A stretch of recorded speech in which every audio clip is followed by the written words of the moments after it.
May we be the hands and feet and heart of God, reaching out to those in need, speaking against injustice and demanding systems that are fair and equitable, and loving those that feel unlovable. When it is insurmountable, lead us to the 1,000 little things that can contribute to the avalanche of change. As we not only pray for peace, but live lives dedicated to the actions of peace, we pray this prayer hoping peace echoes around the world. Amen. At this time, I'm going to turn the service over to our friends from the Hindu faith community. The picture that's up here is a picture from last Saturday night when I was allowed the honor of attending the Diwali and New Year's service. And that is all food. So I will let the presenters introduce themselves as they take the service on the presentation.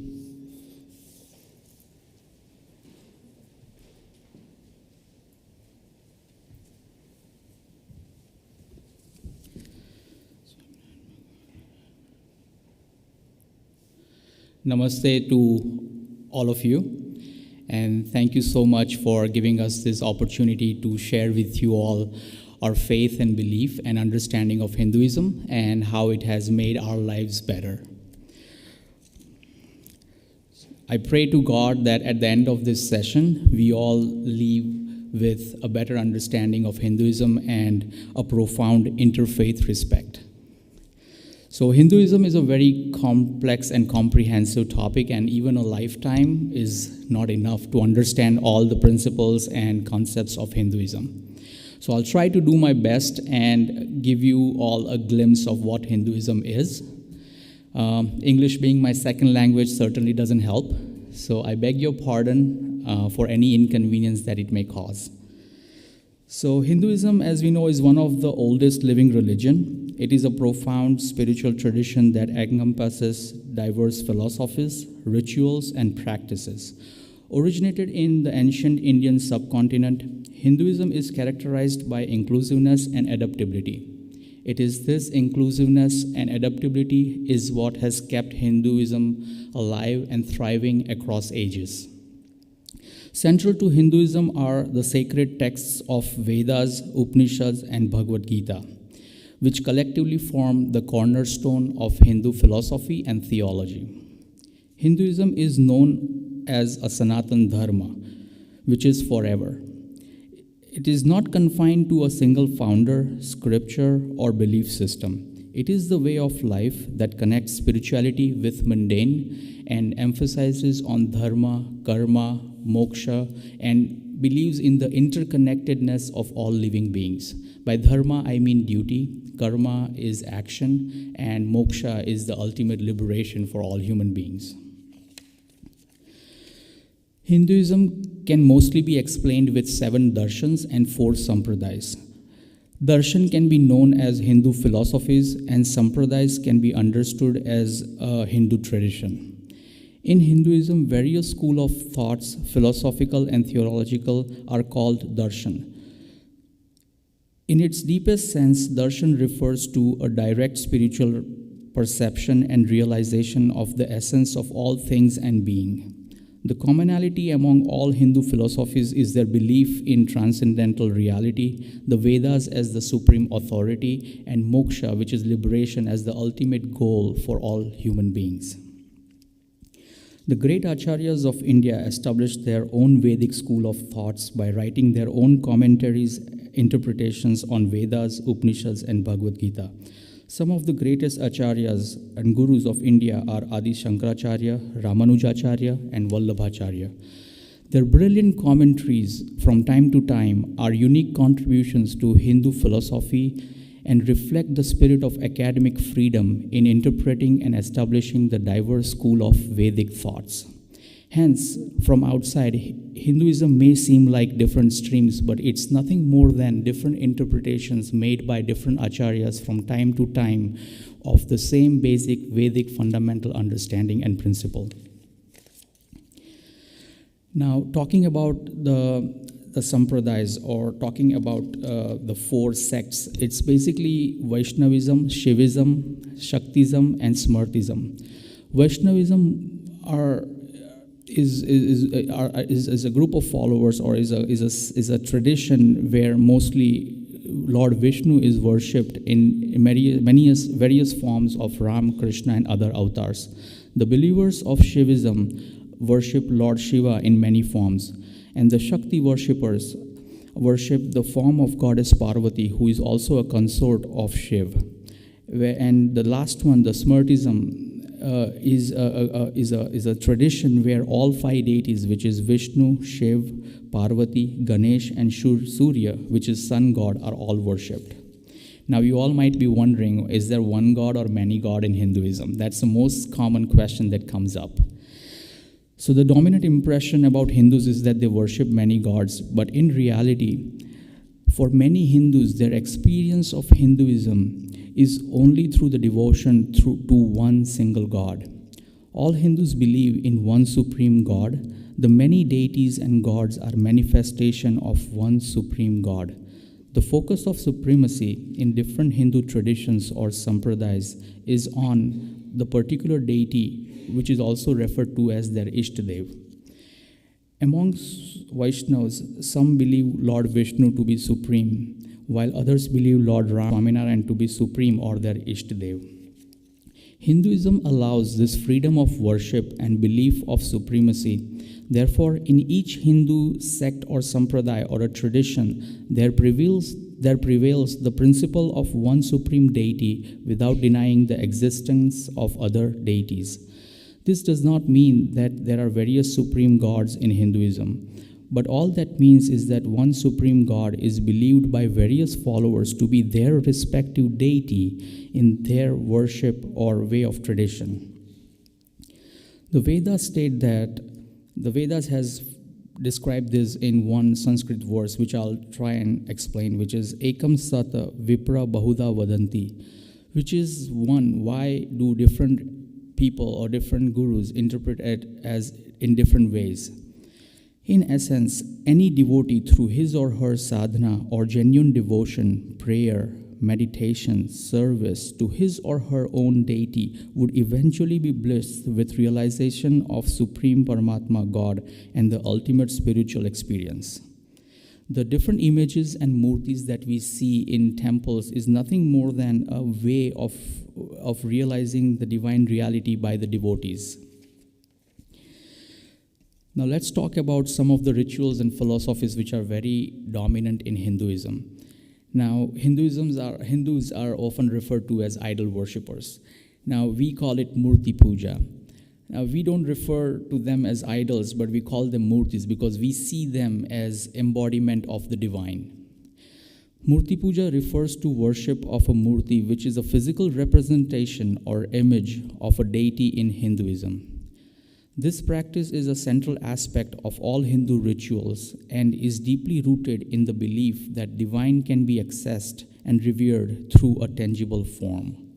A murti is not merely an idol or a statue, but a sacred embodiment of the divine.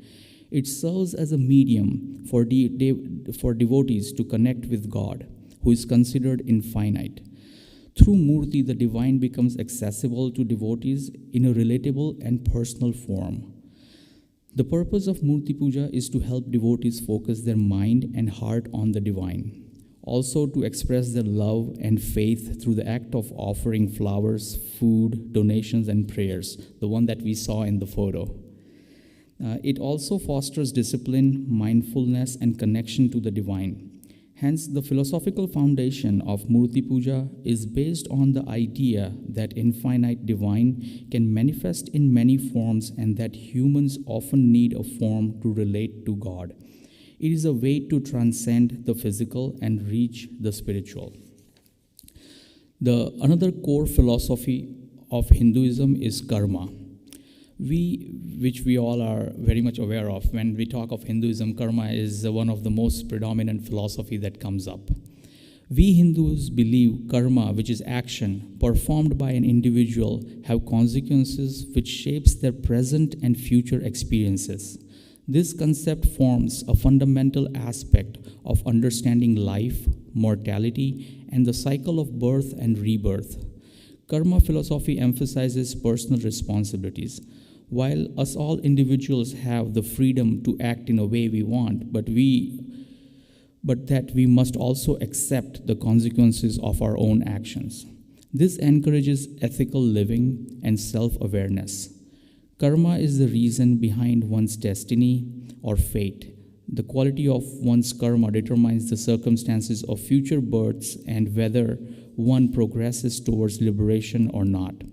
It provides a framework of understanding suffering and success as a result of past actions, emphasizes justice in the cosmic order. Karma by no means contradicts fate or destiny. What it says is karma is what determines your fate and destiny. Another core philosophy to Hinduism is Punarjanma, which is reincarnation. Punarjanma means rebirth or reincarnation. It is a core concept of Hindu philosophies. It refers to the belief that soul or consciousness undergoes repeated cycle of birth, death, and rebirth until it attains liberation or ultimate moksha. The key concept of Punarjanma is that the soul is eternal, the law of karma, sansar, and liberation. Now let's take all four in little detail. In Hinduism, the soul is eternal and indestructible. While the physical body perishes, the Atma moves from one body to another, carrying the impression of past lives. Let's look at how the law of karma influences Punarjanma. The action of past lives influence the condition of current and future lives. A person's actions determines their birth circumstances, lifespan, and experiences. Sansar, which is also referred to as the world or the worldly desires, refers to the repetitive cycle of birth, death, and rebirth. This cycle is considered as a source of suffering and bondage, as it is driven by the desires, attachment, and ignorance. Liberation is the ultimate goal, to escape this cycle of birth and death, and to realize, and it can only be achieved by realizing the true nature of the self and attaining the oneness with God. Coming to the next belief of Hinduism is Avatarvad or Avatar. Avatar, the doctrine of incarnation, is the belief in the descent of the divine into the material world in physical form known as an avatar. It is a central concept of Hinduism. Avatar means a descent. In this context, it signifies the descent of a deity or a god, particularly Lord Vishnu, into the earthly realm to restore cosmic order, protect the virtuous, and annihilate the evil. The main purpose of any avatar or god taking incarnation in this earthly realm is through the world and reflects the cyclical nature of time, where divine intervention ensures the sustenance of cosmic order. Some of the many contributions of Hinduism to this world are yoga, Ayurveda, which is the school of medicine, and the Jyotish Shastra, which is astrology. My friend will explain Hinduism more in detail. He'll take over. Thank you. Thank you, Mukesh Bhai. Good morning to everyone, and thank you again for joining us. So, Mukesh Bhai just wrapped up some of the high-level facts of what Hinduism is, and my task is now to explain the core beliefs of what makes someone Hindu. And he started with already talking about some of that a little bit, but let me start by painting and making those connections a bit more tangible. So let's start with the first concept, and this is known as Dharma. You're going to see that on the slide. That's the first word there. You can akin Dharma to the manual of life, all right? So when you get anything, unlike the manual of anything else, when we open new products or packages, we tend to toss it out and let our curiosity take over and figure things out. But in this life that we have, and we'll get into reincarnation in just a moment, but Dharma basically forms the guidelines on which we as devotees or practicing Hindus are going to live by. It also informs karma, which is the second part. When we talk about karma, it's the saying goes, as you reap, or am I getting it mixed up? As you sow, so shall you reap. So in other words, when you have karma, you have to understand, well, what is good karma versus what is bad karma. And that's where dharma again informs us. So dharma is really a constitution, it's a guideline. So the scriptures which we talked about at the beginning, the Shastras, the Vedas, the Bhagavad Gita, the Upanishads, these scriptures essentially are different dialects which tell us how we should be practicing our faith and within the guidelines in which we should be practicing our faith. So Dharma, for example, one of the tenets of Dharma for us as Hindus is non-violence. We hold that at a very high ideal. So non-violence towards others, but also non-violence towards other life forms as well. So that's a central tenet to us. That also feeds into the fact that a lot of Hindus are also vegetarian as a diet, because we believe that that cycles back to non-violence as a connection point. So Dharma is instilled in all of us. It's that guideline. It informs the principles and the tenets in which we stand by. There are, within the Hindu overall arching banner of Hinduism, there's different faiths, as Mukesh Bhai had explained. And in our faith, which is we're called the Swaminarayan faith, we have two scriptures, the Shikshapatri and the Satsang Diksha, which really informs and tells us on a day-to-day level what you should and should not be doing, really to help us on this path of enlightenment or this path of liberation that we're set forth on. Now, coming to karma, this is essentially the next logical step, because we talked about, he introduced the fact of this word punarjanma, which is the third word you see on the slide, and this is the idea of reincarnation. So it's almost like you get a do-over, all right? If you don't quite have the good karmas accumulated in this life, you take those with you and you get that do-over in the next life, okay? So that's not to say that if you perform bad karmas that you don't have to perform penance or atonement for them. You certainly do, but these are the only things that come with us as our conscious or our soul. So if we pass through this life and the next life that we come into, those karmas are basically attached to our soul in the Hindu belief system. And so you pretty much start at that level to help you on that path of liberation. You're not starting from square one again. You're making progressively, through each birth and death, of course, you're progressively getting towards that attainment of liberation or salvation, if you want to call it that. So karma has two forms that we just want to introduce these words to. We're going to be throwing a lot of new words to you, but the central idea is, as long as you remember karma, you've got the idea of what it is. There's two forms of karma in the Hindu faith that we believe in: nishkam karma and then sakam karma. They're almost like opposites of each other. So karma is done, nishkam karma means it's done without the desire for any expectation of fruits from it. It's just your goodwill nature. We want to do something without the expectation of, being recognized or having, praised about it, or whatever intrinsic value, tangible, intangible, that you associated doing some good deed with. That's usually called sakam, meaning there's an expectation. So, I will do, let's say I do good volunteer work, but I hope someone to recognize me for it, sing my praises on it. So that's where you have an expectation, and this is one without expectation, nishkam and sakam karma. So again, both karmas, they can be good karmas because you're still doing a good deed at the end of it, but your expectations of it are different, and then they get weighted differently. So you are, as aspirants or spiritual aspirants in this journey, ultimately we are supposed to do more of the nishkam, the one without expectations, just for the benefit of our soul. So that's where karma really informs and shapes kind of our ultimately on how we're going to track towards our path of liberation or salvation, if you want to call it that. Now, punarjanma is the word, reincarnation is what most folks know it by, reincarnation. So as it goes, that after you pass through this life, you get reincarnated. Now, in fact, in the Hindu belief system, we reincarnate through 8.4 million different life forms before we attain a human body. So it's not that you just get a human body, you almost have to earn yourself to get to the human body. And this is the ultimate form in which you can offer veneration and worship to the divine, but it's also the form in which you can attain salvation and liberation through. You can't do it through any other form. And when I say the 8.4 million different life forms, you're thinking, well, what are we going through? Yes, anything that comes to your mind, you're pretty much going through. You're becoming any sort of animals, marine life, plant life. These are all considered life forms for us. So you go through all of these life forms before you get this human form. And this is the form in which you can obviously do karmas, good karmas, of course, and also practice and be on the path towards liberation.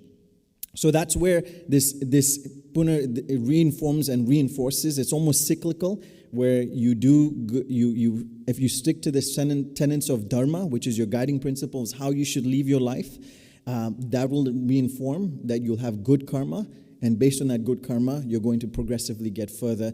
And the idea is that we want to break through this bondage or shackles that we're in. I'm going to introduce a term called Maya. So Maya is something that's kind of the soul gets encased in. It creates bondage to this world. And so ultimately, one of our goals is that we have to shed our ties or bondage as we lead through this life. So, transcending Maya is the ultimate idea, and through these guidelines is how we do it. And then finally, the last thing that we are going to mention here is moksha. So moksha is just a term we use. You can think of that as liberation or salvation for us. All right? Essentially, we want to free our soul from the shackles of Maya or the bondage that we have, and be spiritually enlightened so we can earn our place in God's abode, essentially. So this is the idea of what moksha is. And there's a lot of things that go along with that help us on the pathway to having moksha. One is, in this world, we not only rely on scriptures to tell us how we should lead a spiritual or a life that's rooted in good spirituality and morality as well, but we also rely on a spiritual teacher or guru, someone who has sort of traversed this Maya that we're trying to break free from, and we look to turn to them to inform us. So the guru concept, the word guru, is maybe you folks may have heard of. It's akin to someone who's a spiritual teacher, so someone who not only teaches us about the spiritual life, but also the secular life as well that we live in. So Mukesh Bhai, in just a moment, will kind of break down for us a little bit more in detail what that means. But our moksha is essentially a practice. It's an everyday practice that we do. And it's not related to, we gather similar to everyone, like on a Sunday we come to service. But as Ron had mentioned, in the opening prayer, we infuse our life on a daily basis is informed by God. So any actions we perform on a daily basis, we make it God-centric. And so that really helps us make informed decisions and choices of how we choose to lead our life as well. Now, I just wanted to circle back to Dharma and give a few sort of examples on Dharma. One of the things I talked about was non-violence, but a lot of it is rooted in also, promoting good values, all right? So things like honesty, integrity, truthfulness. These are kind of, commonalities amongst many different faiths. We all share this in different ways, but at the end of it all, it's leading a good moral life. But it also informs us about sins. What sins, what's considered to be a sin. Adultery for us, for example. Non-violent, like violence is considered to be a sin for us as well. So it tells us, according to those guardrails, what are the sins and what kind of virtues do we want to? Less of the vices, more of the virtues is essentially the balance that you want to accumulate there. So coming back to this, Dharma again is those guidelines that help us on this. We do these good deeds or to build up our karma bank. And remember, that karma bank stays with our soul. And as we almost, as you go through the next life, you have a check-in system that you have that kind of informs it. This is just I'm painting an analogy to explain it. And then ultimately that will decide whether you have accumulated enough karma to then be able to you get moksha or get salvation or liberation there. Just the other thing to just tie up on the fact of moksha, that we talked about, we talked about attaining God's abode, but it is very rooted in, because we live through different ages and times, and religions, get a bad rep because they seem archaic, from when they were written and compared to the life that we live in today. And so some of the tenets or principles may seem outdated for us. So that's again where having a spiritual teacher or guru really informs us. In this day and age, in this modern day in life that we live in, how can we still attain our salvation or liberation there? So I'll stop with that, and I'll let Mukesh Bhai kind of take over from there and talk to us a little bit more about this guru role and a little bit more about our deity, Bhagwan Swaminarayan. Thank you, Mukesh Bhai. Good morning, everyone. Thank you for the introduction. It's a pleasure to be here. It's a pleasure to be So, hereinby built on the idea of Hinduism or the understanding of Hinduism. Now, let's try to understand Hinduism from a different perspective. Let's look at the entities that are involved in any religion. So, it's basically God, which is the supreme authority. Second is the guru, the preceptor or the saint. And the third is the bhakta, which is the devotee. So it's a very elaborate concept to grasp. So I'll try to do my best to explain. So let's talk about Bhagwan first, the supreme God. The term Bhagwan in Hinduism is a revered title signifying the supreme being or God. It denotes divinity, blessings, and attributes associated with ultimate reality. Bhagwan is the ultimate controller of all matter that exists in the universe and supreme authority over all forms of consciousness. So as we all can agree on that Bhagwan is omnipotent and omniscient. So he's the supreme and he's present everywhere. According to the Hindu philosophy, Bhagwan is described as having 6 divine attributes. Aishwarya, which means supreme sovereignty or lordship. Virya, which means valor and invincibility. Yasha means fame and renown. Shri means prosperity and beauty. And Gnan, which means knowledge and wisdom. And the last one is Vairagya, last but not the least, is Vairagya, detachment and renunciation. These attributes put together signify a being who is all-powerful, all-knowing, and universally benevolent. Bhagwan is the source of eternal peace and joy and bliss that is beyond any worldly pleasure. Now let's talk about Guru. And in Hinduism, we put a lot of emphasis on Guru. Like Guru is only second to the God. In Hinduism, a Guru is a spiritual teacher or a guide to a disciple. The term Guru can be split into Gu and Ru according to Sanskrit. So what Gu means is darkness and ignorance, and Ru means the remover. So Guru is a person or a teacher who removes ignorance and darkness from the heart and minds of all the followers or the students. The Guru plays a vital role in the spiritual journey of individual, serving as a bridge between the devotee and the divine. A Guru is a spiritual mentor who helps the disciple understand scriptures, meditate, and connect with the divine. A Guru is the remover of ignorance and is considered essential for overcoming spiritual ignorance. A Guru tailors personalized guidance and spiritual instructions based on the disciple's needs and capacity. In Hindu tradition, it is known as Guru Shishya Parampara, or a Guru Shishya, or a teacher and a student parampara, a tradition, emphasizing on deep bond of respect, faith, and devotion. The disciple surrenders to the Guru, who then imparts him or her with both theological and experiential knowledge of the divine. Hence, a Guru is the one who initiates disciple into spiritual practice. A Guru is the one who provides instructions in scriptures and spiritual practices. A Gunatit Guru is a fully God-realized master who leads others to ultimate liberation. Our Guru, His Divine Holiness Mahant Swami Maharaj, is revered as the current Gunatit Guru by Swaminarayan devotees all across the world. His true greatness lies in guiding many souls to realize their true form and steering them past the bonds of Maya to attain moksha. Those that come in contact with him can sense that God resides in his pure heart. He is a living embodiment or a living personification of the 5 qualities, which are namely Nishkami, Nishswadi, Nirmani, Nisnehi, and Nirlobhi. I'll go over all 5 of them one by one. So what Nishkami means is that he's an observer of complete celibacy. What Nishswadi means is fasting, eating in moderation, and no desire for taste. Nirmani is non-egotism and no ego or no desire for any fame. Nisnehi means he's the one who has renounced his family and all worldly desires. Nirlobhi is the one who is detached completely from money and wealth. Now coming to the third entity, which is Bhakt, which is a devotee, which we all are. So a Bhakt can be referred to or understood as anyone who believes in the supremacy of God and follows the teachings of one's gurus with utmost devotion and dedication.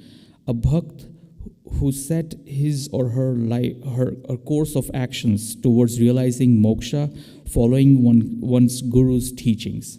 Thank you.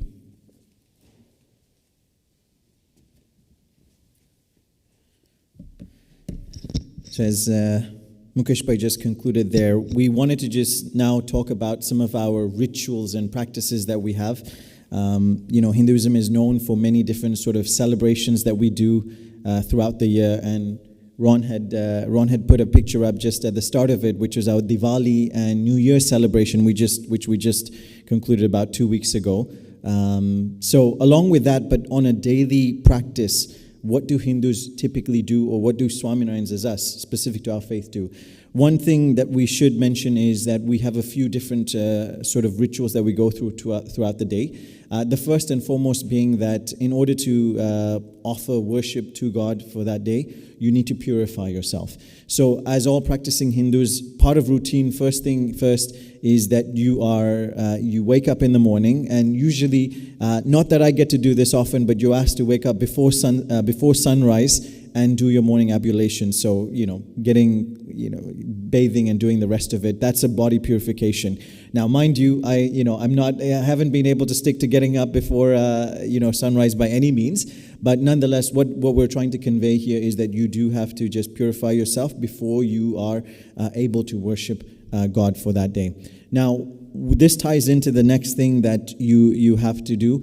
Also, why the morning period is important. Like, as I mentioned, the morning. Why not the afternoon, or why not the evening?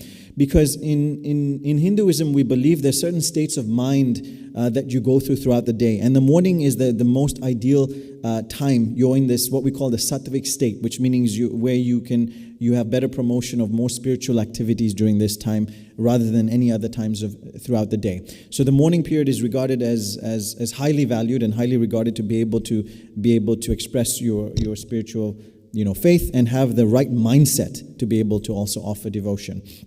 So after you go through the morning rituals, the other thing that we do is what's called a daily puja. And now you can see it says daily morning prayers.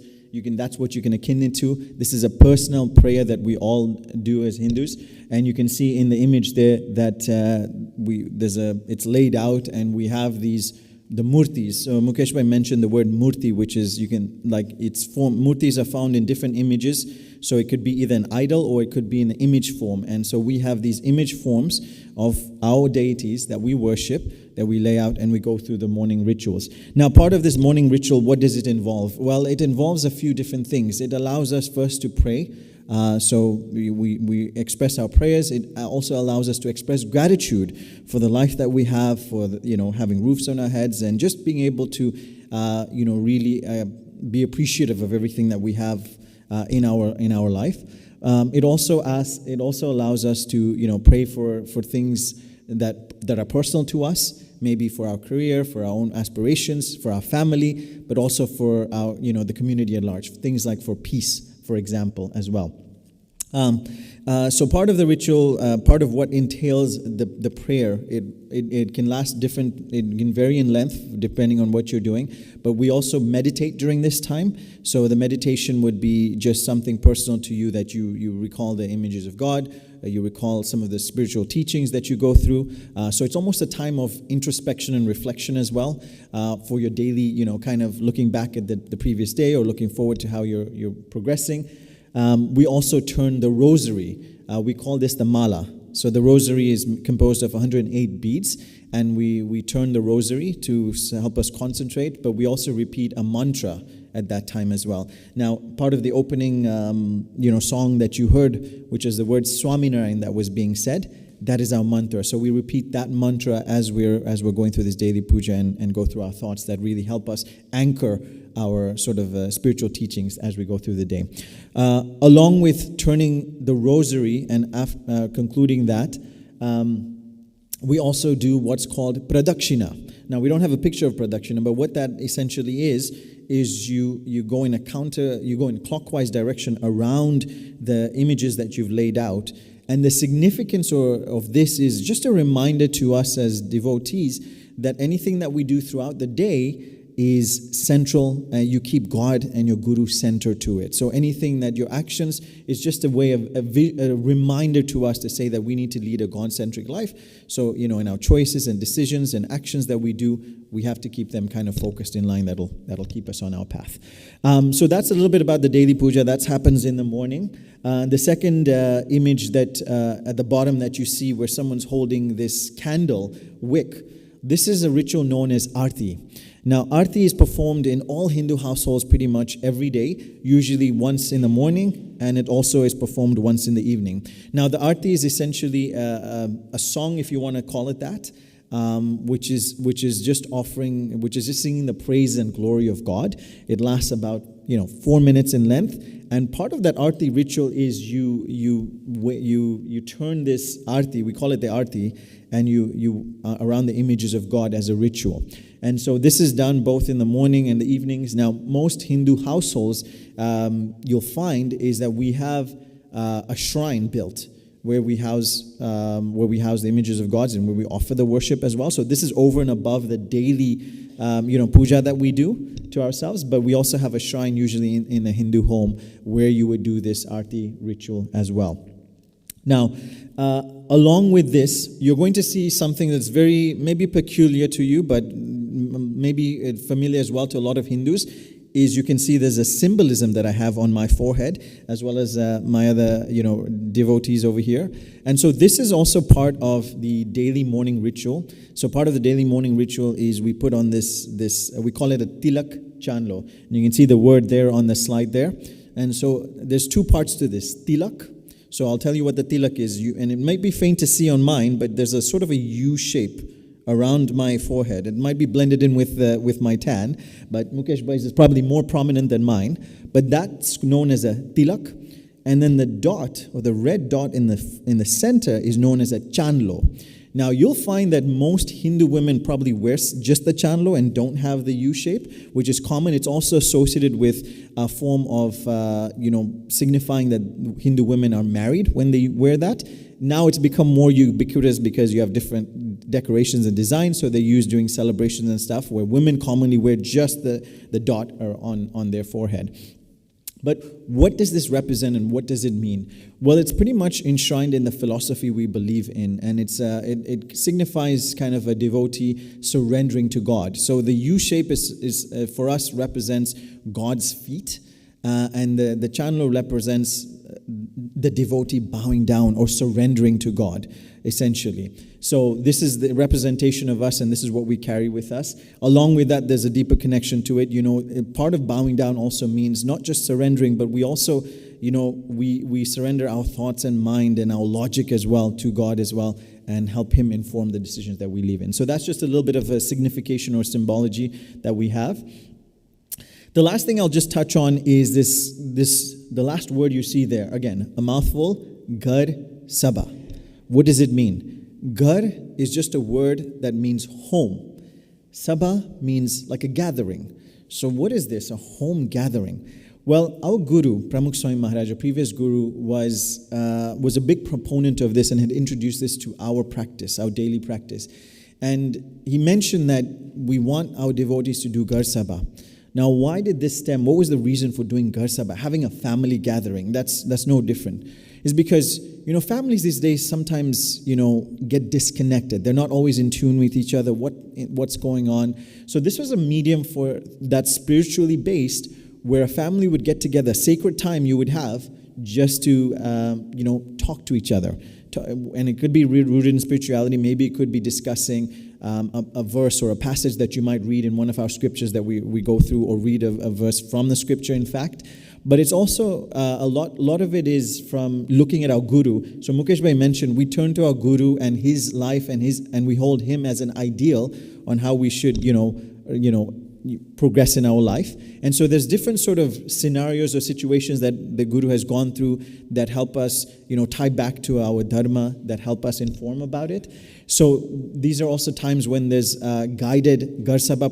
There's basically a syllabus that families can go through, where you go through a song, a prayer, and then you go through maybe a scenario and you discuss it amongst your family. If you found yourself in this situation, how would you react to it? What would you do? What would you find difficult? And so it's just a way for families to get together to learn about these, how they can cultivate good traits and vices, but virtues, I should say, but also about how we can connect with each other, especially. And I'll give you one example of just someone who had, just as a testament to doing this Ghar Sabha concept.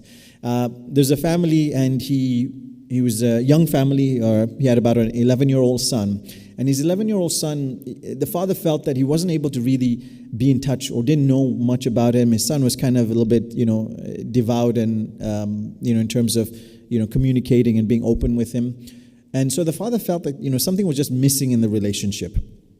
And then his son one day, and the other thing that concerned his father was just the company that the son found himself in. It was just probably straying him off of his spiritual path a little bit, maybe even might get him into leading a path that would be contrary to what they wanted to what they were believing in. So his son came one day and said, we should do Ghar Sabha. We should do it more often. Usually, the ask is to do it at least once a week, but some families will even do it daily, in fact. And so he had said, the son came and said, let's do this. Let's have this gathering together. And, this obviously took the father aback because he wasn't expecting. That's usually the father, someone who should, promote this. But they started doing this, and they were able to converse. The son was able to express himself. He had some things that he just wasn't able, he didn't find a space or safe space to be able to talk to that. And this provided that avenue for them to really discuss some of the ongoings in his life, some of the things that might be troubling him, some of the things that he needed help with. And, it really elevated their relationship and fostered a good, peaceful environment at home.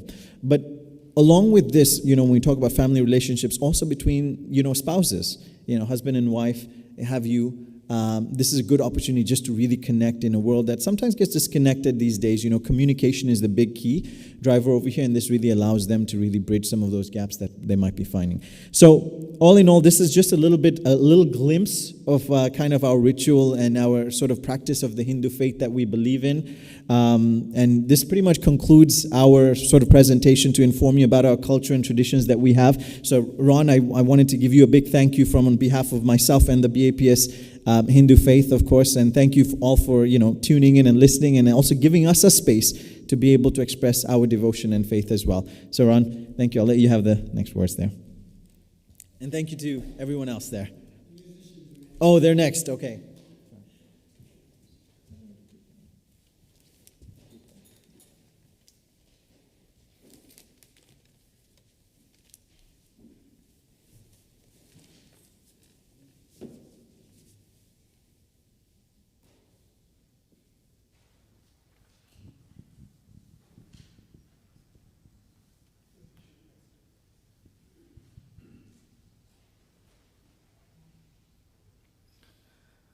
ભજીલે ભગવાન સાચા સંત ને મળી ભજીલે ભગવાન સાચા સંતને મળી સંતને મળી રે સાચા સંતને મળી સંતને મળીને સાચા સંતને મળી ભજીલે ભગવાન સાચા સંતને મળી ભજીલે ભગવાન સાચા સંતને મળી વચનમાં વિશ્વાસ રાખી ભજનમાં બળી વચનમાં વિશ્વાસ રાખી ભજનમાં બળી પૂરવ કેરા પાપ તારા તો જાશે બળી પૂરવ કેરા પાપ તારા તો જાશે બળી ભજીલે ભગવાન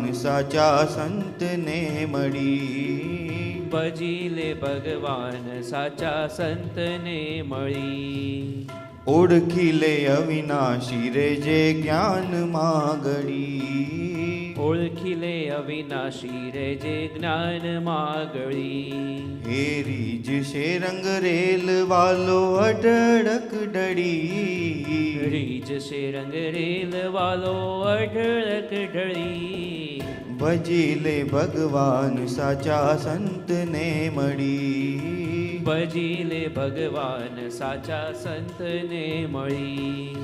કાળતો વિકરાળ વેરી વીખશે વળી. કાળ તો વિકરાળ વેરી વીખશે વળી. હે કામને કુટુંબ તુને નાખશે દડી. કામને કુટુંબ તુને નાખશે દળી. ભજીલે ભગવાન સાચા સંતને મળી. ભજીલે ભગવાન સાચા સંતને મળી. હે સત્ય ત્યાં સુખ ધર્મ રહે કુળતા કડી. સત્ય ત્યાં સુખ ધર્મ રહે કુળતહા કળી. હે દેવાનંદ કહે દુનિયા કેરી અકલ આંધળી.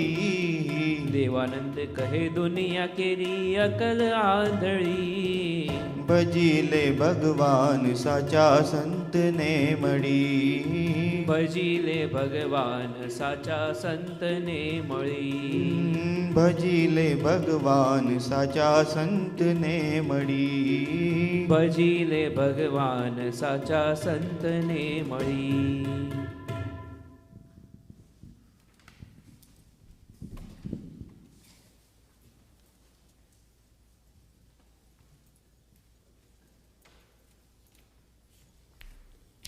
As we come to the close of this presentation and sharing, one of the groups that is part of affiliated with Community of Christ is Encounter World Religions out of Toronto.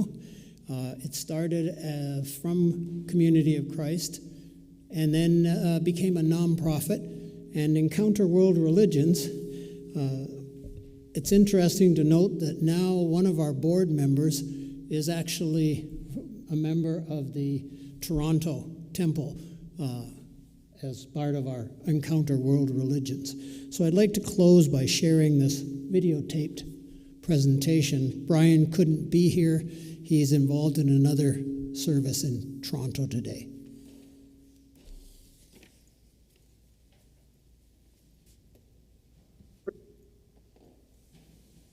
Hi, my name is Brian Carwan. I'm the Executive Director of Encounter World Religions, and I'm really grateful to Ron and the congregation for this opportunity to speak with you all. I was asked to describe Encounter. Encounter is a center, Encounter World Religions is a center that promotes religious literacy. That is, we try to help people to become somewhat literate and culturally competent about diverse religions. And this is an ethno-religious communities. And this is especially important in Canada. Many people don't know this. Many folks often know that Canada is religiously diverse, but we're much more religiously diverse even than other diverse democracies. If you were to compare us to the United States, we have 2 times as many Hindus when you adjust for population. We have 4 times as many Muslims and 12 times as many Sikhs. And it's the same thing with Great Britain. You live in one of the most religiously diverse societies on earth. And so Encounter does this and promotes this religious literacy in 3 ways. We do it with, or 3 areas. We do it with the public, we do it in the education system. We work with a lot of schools and with universities, and we do it in workplaces. We work with the police, we work with governments, we work with high-tech firms and mining firms and automotive to try and make sure that workplaces are sensitive to religious differences and that they're inclusive of everyone. And part of the goal of doing this is to fight what the great Nigerian novelist Chimamanda Ngozi Adichie referred to as the single story. Adichie writes great novels, but this TED Talk, The Single Story, is very popular. And in it, she describes growing up in Nigeria. And she was middle class. As a kid, they had a middle class family, and that meant they had a servant. He was a little boy, and all she knew about this little boy was he was poor, and his family was poor. Her mom kept saying they're poor. They sent excess food home with them. When they were done with their clothes, they sent them home with them. He's poor. And that was how she had framed him. Until one day, she finally gets to this little boy's house. And when she does, indeed, they are poor. But then she discovers that the boy's brother is this very gifted artist. It hadn't occurred to young Chimamanda that you could be poor and gifted. She had a single story. And she experienced this on the other side of things when she was old enough to go to university and went to the United States. Because when she enters her dorm room and people find out she's from Africa, they have a single story of what Africa is like. And so they want to show her how the washing machine works, but she already knows. They ask her to play her music, expecting it'll be African tribal music, and she plays Mariah Carey. She said the single story they had of Africa was devastation. And she said, it's not that it was wrong, it's that it was a single story. And I think this especially happens with respect to religious communities because we in Canada tend to have low religious literacy. Most of us, maybe this isn't all of you, but most of us fall into one of two categories. Those of us who know one religion and those of us who know none. And our minds don't like a vacuum. And so they will fill that. I don't know anything about Hindus or Muslims or Buddhists. I will fill it. My mind will grab for something to fill it. And when does religion force its way onto your consciousness? Well, it forces your way into your consciousness on October 7th and on January 6th. And when there's a terrorist bombing in a state 500 miles away, and 2 months later when there's another terrorist act across the ocean in a different country. And so that becomes a single story, right? It's this extremism and violence.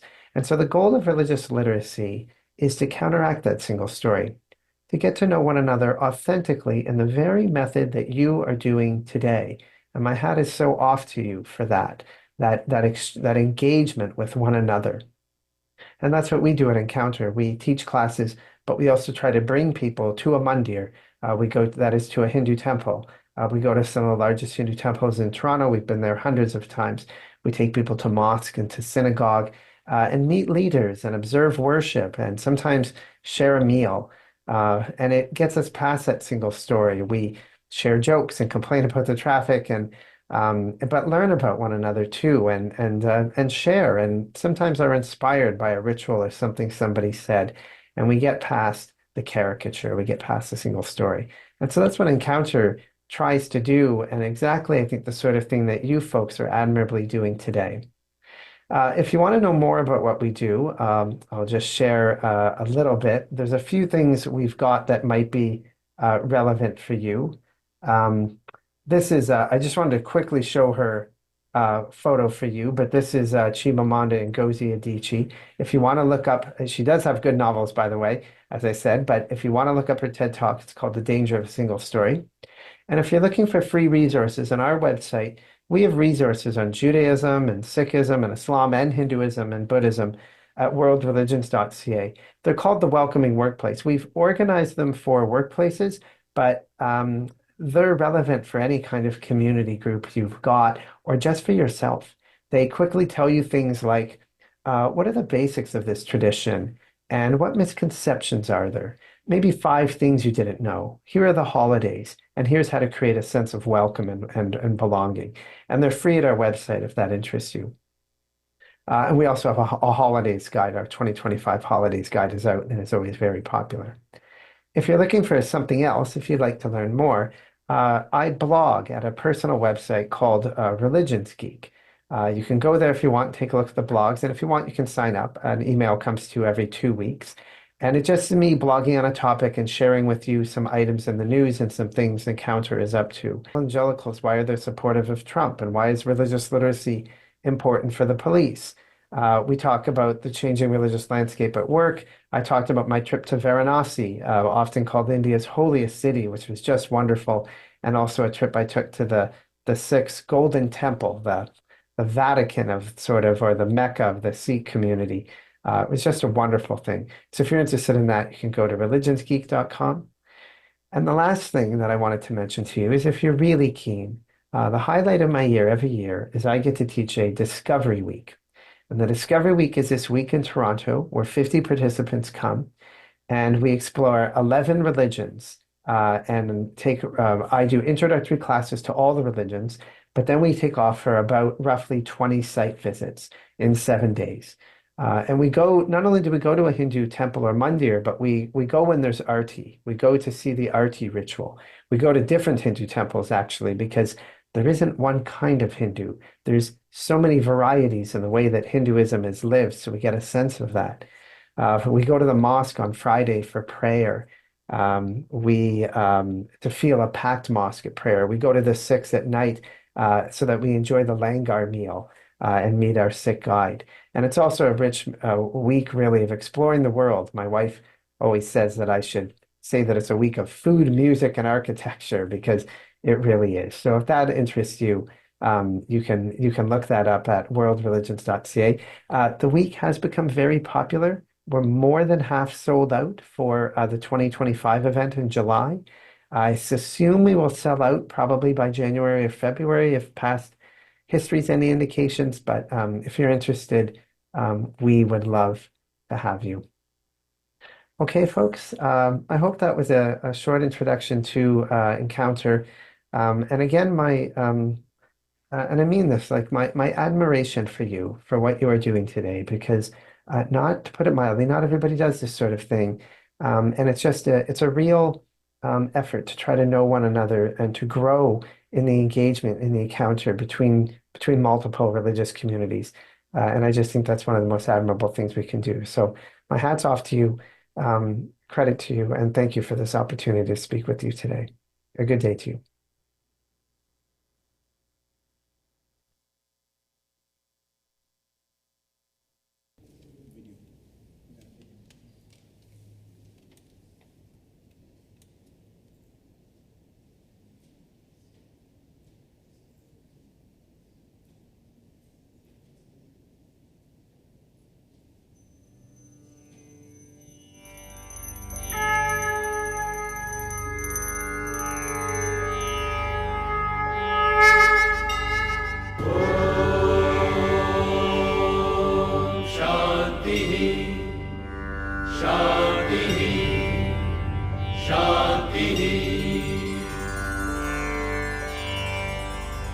असतो मा सद्गमय तमसो मा ज्योतिर्गमय मृत्योर्मामृतङ्गमय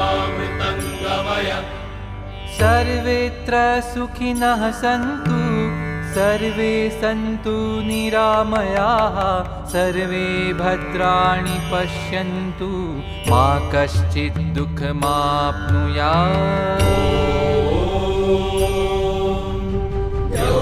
शान्तिः अन्तरिक्षं शान्तिः पृथिवी शान्तिः आपः शान्तिः औषधयः शान्तिः वनस्पतयः शान्तिः विश्वे देवाः शान्तिः ब्रह्म शान्तिः सर्वं शान्तिः शान्तिः एव शान्तिः साम शान्तिः एति यतो यतः समीहसे ततो नो अभयं कुरु सन्नः कुरु प्रजाभ्यो भयन्नः पशुभ्यः विश्वानि देव सवितर्दुरिता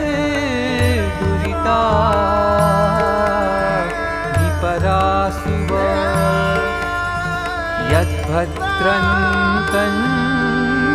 यद्भद्रन्तन्नासुव शान्तिः शान्तिः शान्तिः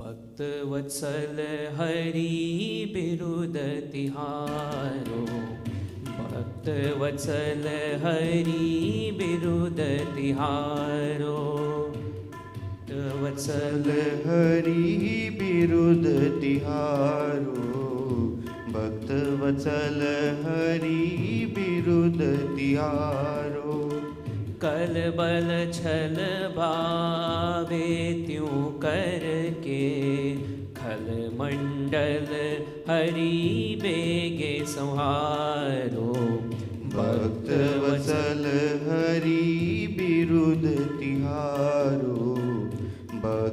वत्सल हरि बिरुद तिहारो जो हरि जन के भजन विरोधी, जो हरि जन के भजन विरोधी, ताके तुम जर मूल उखारो, आरत जन बंधु अविनाशी, आरत जन बंधु अविनाशी, संतन को मन शोक निवारो, संतन को मन शोक निवारो।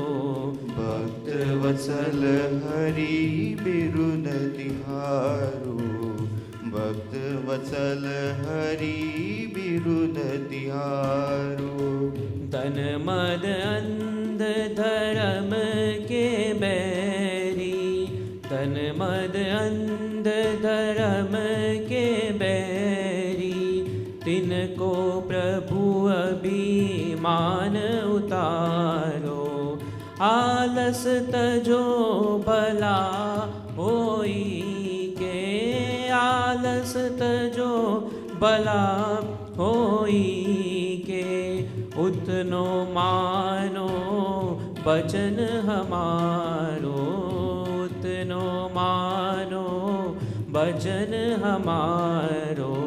भक्त वत्सल हरि बिरुद तिहारो भक्त वत्सल हरि बिरुद तिहारो सगुण स्वरूप धर्यो तब तो हरि, सगुण स्वरूप धर्यो तब तो हरि, अति कृपालुपनो नहीं सारो, अति कृपालुपनो नहीं सारो। ब्रह्मानंद कहे दुष्ट न पर, ब्रह्मानंद कहे दुष्ट न पर, रोष कछुक अंतर में धारो, रोष कछुक अंतर में धारो। भक्त वत्सल हरि बिरुद तिहारो भक्त वत्सल हरि बिरुद तिहारो भक्त वत्सल Hari बिरुद तिहारो।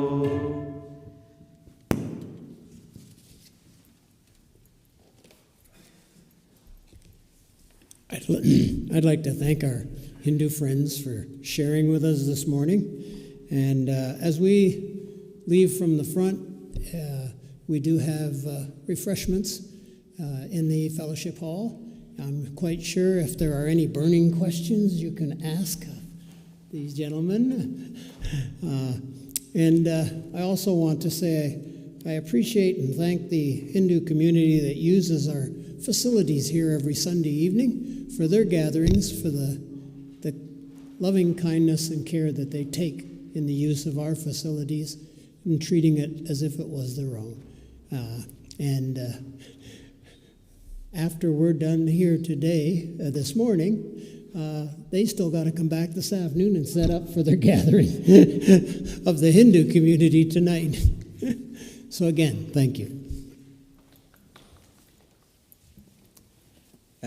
Once again, thank you to Ron for inviting us to your Sunday service here. It's very much appreciated. As Brian mentioned in his remarks, just literacy as a whole, world literacy, so important, especially in the diverse communities we live in. And for you to embrace us the way that you have, opening your doors to us to allow us to practice our faith on the Sundays in the afternoon. As he mentioned, we'll be kind of taking over the space later this evening today. But we're so eternally grateful and thankful for that. And as he mentioned, if there's any questions after today, that we're more than happy. You can, we'll hang around for a bit. You're more than happy to come to us, and more than happy to chat about anything we like. And, we'll be sure to invite everyone from the congregation, of course, to our next celebration that we host. So like Diwali, of course, Ron, we'll make sure that we get everyone out and they can enjoy not only in the celebration itself, but the food, which is the big part of our celebration as well. So we hope to all see you there. Thank you once again.